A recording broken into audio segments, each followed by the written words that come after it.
అత్యంత పవిత్రమైన ముక్కోటి ఏకాదశి రోజు ఆ దేవదేవుడిని ఉత్తర ద్వారంలో నుంచి వెళ్లి దర్శించుకుంటే సద్గతులు సంప్రాప్తిస్తాయని అంటారు. అలాంటి పవిత్రమైన రోజు ఏం జపించాలి, ఏం ఉచ్చరించకూడదంటే ఏడాదికి 365 రోజులున్నా వాటిలో పవిత్రమైన రోజులు కొన్ని మాత్రమే. వాటిలో అత్యంత పవిత్రమైన రోజు ముక్కోటి ఏకాదశి.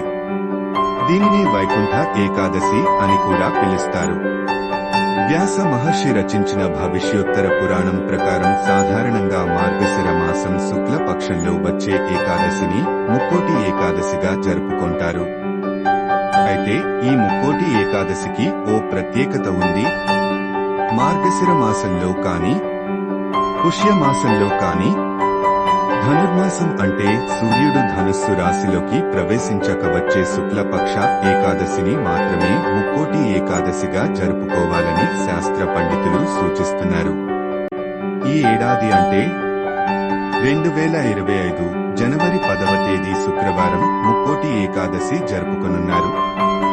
ఈ ముక్కోటి ఏకాదశి విశిష్టత ఏమిటంటే శ్రీ మహావిష్ణువు తన గరుడ వాహనంపై ముక్కోటి దేవతలతో కలిసి భూలోకానికి వచ్చి దర్శనమిస్తాడని భక్తుల ప్రగాఢ విశ్వాసం. ఈరోజు పూజకు ముహూర్తం. ముక్కోటి ఏకాదశి రోజు ఉత్తర ద్వార దర్శనానికి